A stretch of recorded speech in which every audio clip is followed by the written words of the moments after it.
بسم اللہ الرحمن الرحیم۔ اللهم صل على سيدنا ومولانا محمد افضل صلواتك بعدد معلوماتك وبارك وسلم وصل عليه۔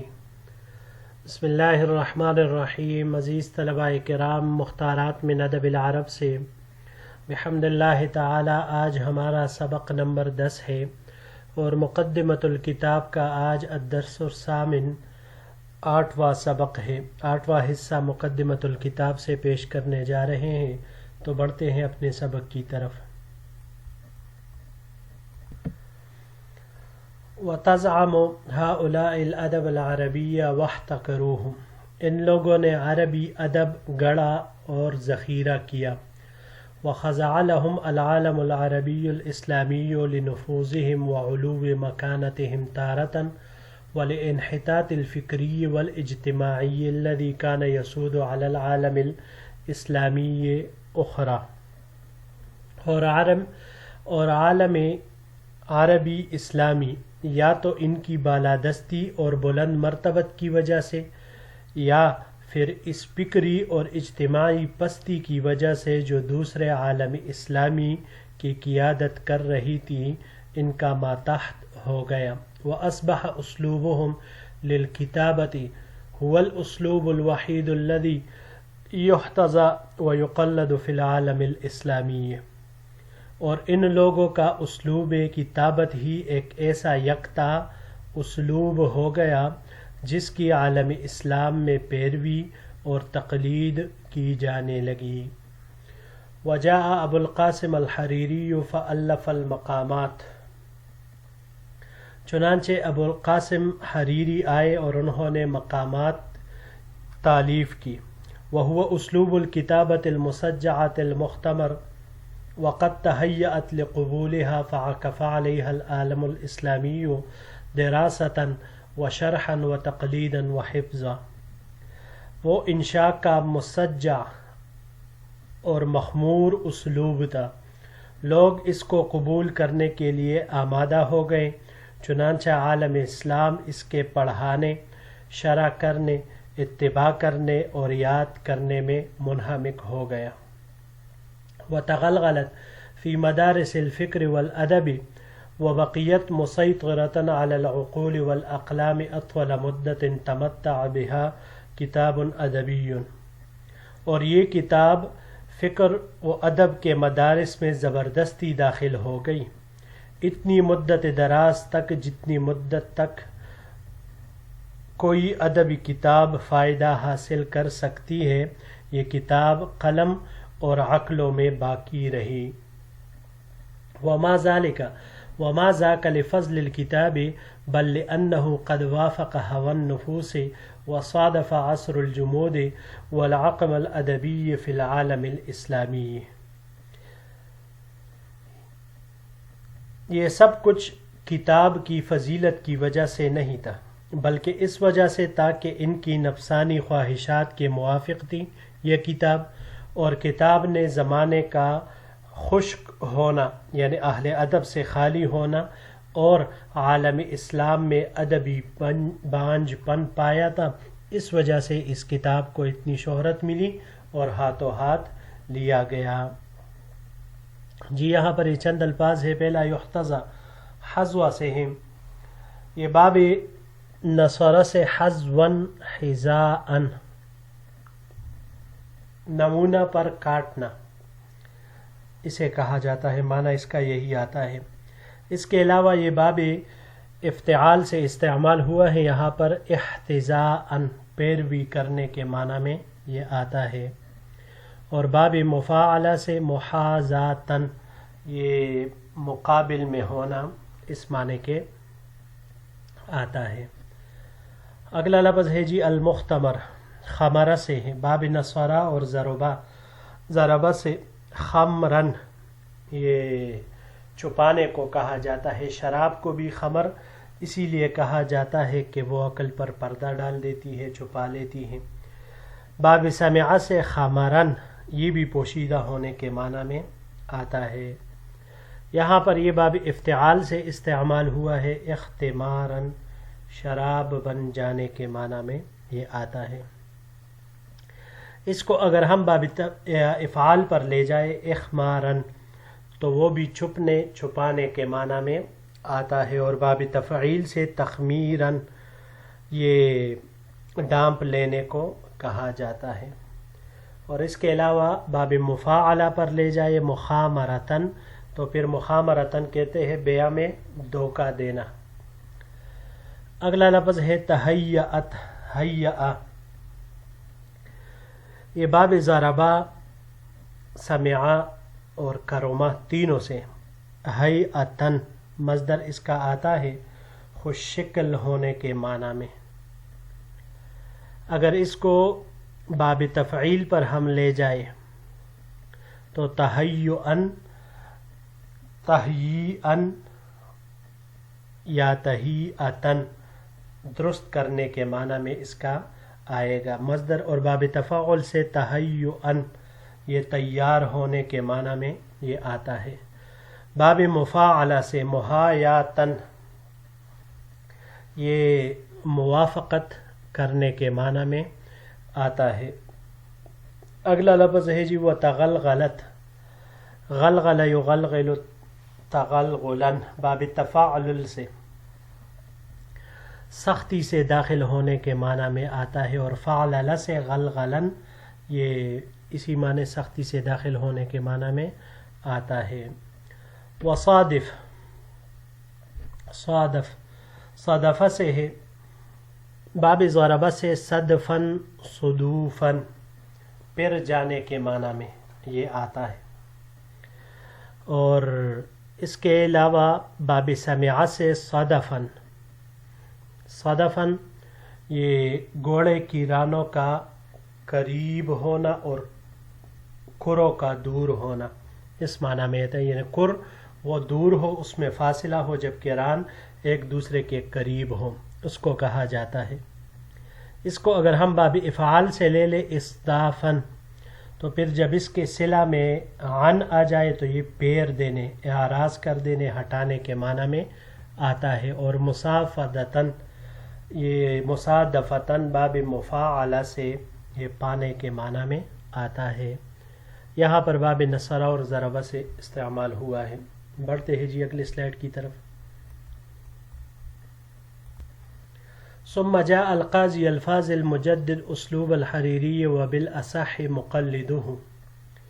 پھر اس کے بعد قاضی الفاضل آئے جو کہ علامہ حریری کے اسلوب کی تجدید کرنے والے، بلکہ صحیح بات یہ ہے کہ ان کے مقلد تھے. وہو وزیر اعظم دولت اسلامیت فی عصرها، اور وہ اپنے زمانے کے دولت اسلامیہ کے وزیر اعظم تھے. وکاتب سر احب سلطان فی عہدہ صلاح الدین الایوبی قاہر الصلیبیین ومعید مجد المسلمین. اور اپنے زمانے کے محبوب ترین بادشاہ سلطان صلاح الدین ایوبی رحمۃ اللہ علیہ، جو کہ عیسائیوں پر غالب آنے والے اور مسلمانوں کی ناموری واپس لانے والے ہیں، یہ ان کے راز کو لکھنے والے تھے. فانتشر اسلوبہ فی العالم الاسلامی وحرص على تقلیدہ الکتاب والمنشئون فی انحاء المملکۃ الاسلامیۃ.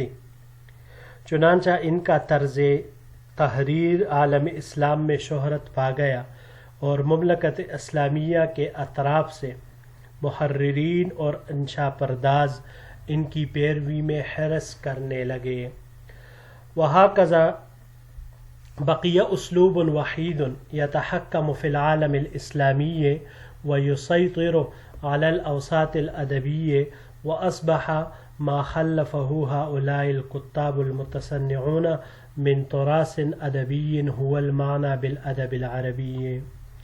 اسی طرح عالم اسلام میں ادب کے حلقوں کے درمیان یہ نرالا طرز تحریر مشہور ہوا اور چھایا رہا.